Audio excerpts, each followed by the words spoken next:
જય માતાજી, સ્વાગત આપ સૌનું એક નવા વિડીયોની અંદર. કેમ છો? મજામાં? આઈ હોપ તમે બધા ફિટ એન્ડ ફાઇન હશો. તો અત્યારે હું આવી ગયો છું હરસિદ્ધિ માતાના દર્શન કરવા માટે અને સાથે મળીને આપણે દર્શન કરીશું. સાથે જ હું તમને જણાવીશ કે અહીંયા રહેવાની અને જમવાની કેવી વ્યવસ્થા છે.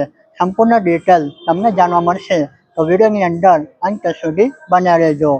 મંદિરનો પ્રવેશ દ્વાર આપણને પૂર્વ સાઈડ ઉપર જોવા મળશે અને બહારની સાઈડ ઉપર નાના મોટા સ્ટોલ પણ લાગેલા છે, જ્યાંથી આપણે પૂજા કરવા માટેનો પૂજાપાનો સામાન પણ ખરીદદારી કરી શકીએ છીએ.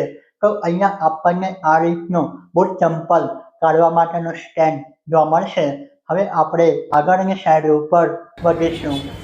ગુજરાતની ધરતી એટલે દેવો અને શક્તિ ભૂમિ. નર્મદા કિનારે આવેલું રાજપીપળા શહેર પ્રકૃતિ સુંદરતા અને ઇતિહાસ માટે જાણીતું છે.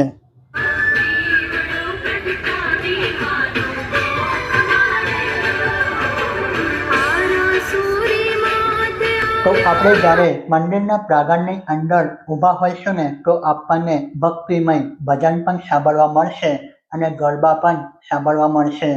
અંદરની સાઈડ ઉપર પ્રવેશ કરતા પહેલા આપણને અહીંયા બંને સાઈડ ઉપર શ્રીની બનેલી પ્રતિમા જોવા મળશે. એક્ઝેક્ટ સામેની સાઈડ ઉપર અહીંયા તમે જોઈ શકો છો જૂના જમાનાનું આર્કિટેક્ટ, જેને જોઈને આપણું મન પ્રફુલ્લિત થઈ જશે. રાજપીપળામાં બિરાજતા હરસિદ્ધિ માતાનો ઇતિહાસ અત્યંત રોચક છે.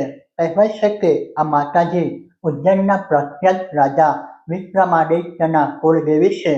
કહેવામાં આવે છે જ્યારે રાજપીપળા રજવાડું હતું ત્યારે આ માતાજીની સ્થાપના કરવામાં આવી હતી, જેથી રાજ્ય પર આવતી મુસીબતો દૂર થાય. હરસિદ્ધિ માતાને મંગલ મૂર્તિ માનવામાં આવે છે, જેમના સ્મરણ માત્રથી અશક્ય કાર્ય સિદ્ધ થાય છે.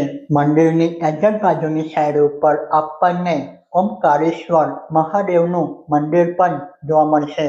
ત્યાં પણ આપણે દર્શન કરીશું.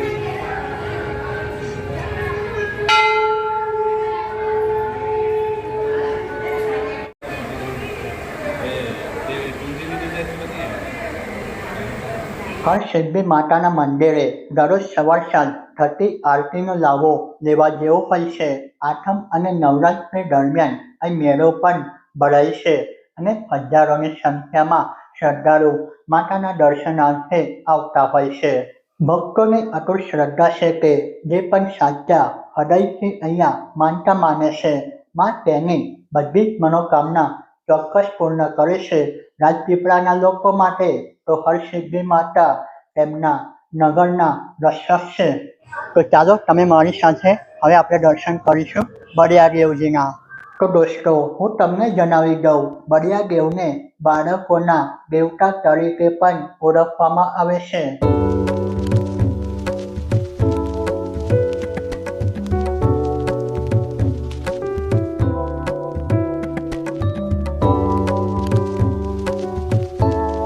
તમે જ્યારે માતાજીના દર્શન કરીને મંદિરના પાછળના ભાગમાં આવશો તો કંઈક આ રીતનું દ્રશ્ય તમને મંદિરના પાછળના ભાગનું જોવા મળવાનું છે.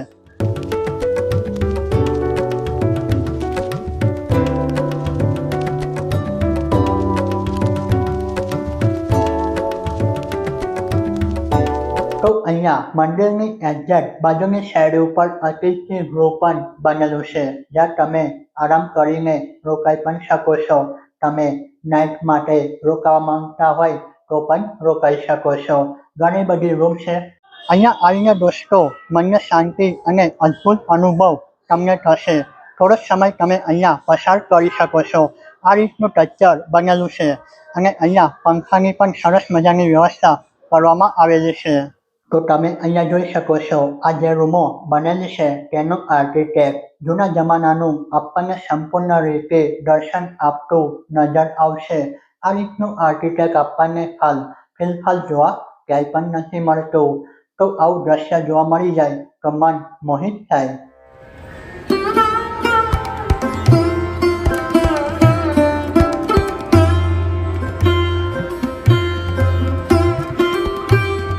તો હવે આપણે અન્ન ક્ષેત્રની અંદર પ્રવેશ કરીશું અને પ્રસાદી ગ્રહણ કરીશું. તો અહીંયાથી આપણે ભોજન માટેની પાવતી ફરાવી લીધી છે. એક પ્લેટના 20 રૂપિયા છે અને અમે 4 જણ હતા એટલે 80 રૂપિયા થયા અને ભોજન પ્રસાદીની અંદર આ રીતનો મેનુ પણ સરસ મજાનો તમને જોવા મળી રહ્યો છે. અહીંયા તમે લાપસી જોઈ શકો છો અને બટાકા રીંગણનું શાક છે, દાળ ભાત છે. તો જબરજસ્ત પ્રસાદી માતાજીની ગ્રહણ કરીને ધન્યતા પણ અમે અનુભવી.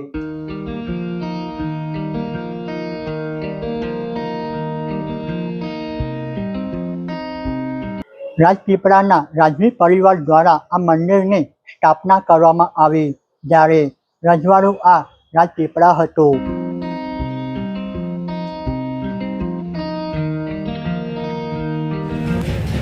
દાલ બોળીમાં શું છે? 60 ને 500.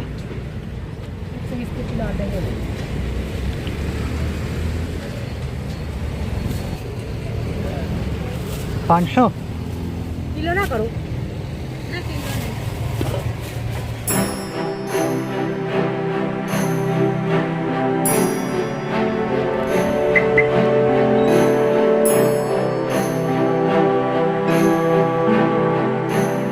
તો દોસ્તો આજની વિડીયોની અંદર અહીંયા સુધી આપણે આવ્યા હરસિદ્ધિ માતાના મંદિરે અને સરસ મજાના દર્શન કરીને ધન્યતા અનુભવી. જો દર્શન કરીને તમને પણ સારું લાગ્યું હોય, વિડીયો તમને ગમ્યો હોય તો તમારા મિત્ર સાથે શેર કરજો અને વિડીયોને લાઈક કરી ચેનલ સબસ્ક્રાઈબ પણ કરી દેજો. અહીંયા સુધી વિડીયો જોવા બદલ તમારો ખૂબ ખૂબ આભાર. જય હિન્દ, જય ભારત.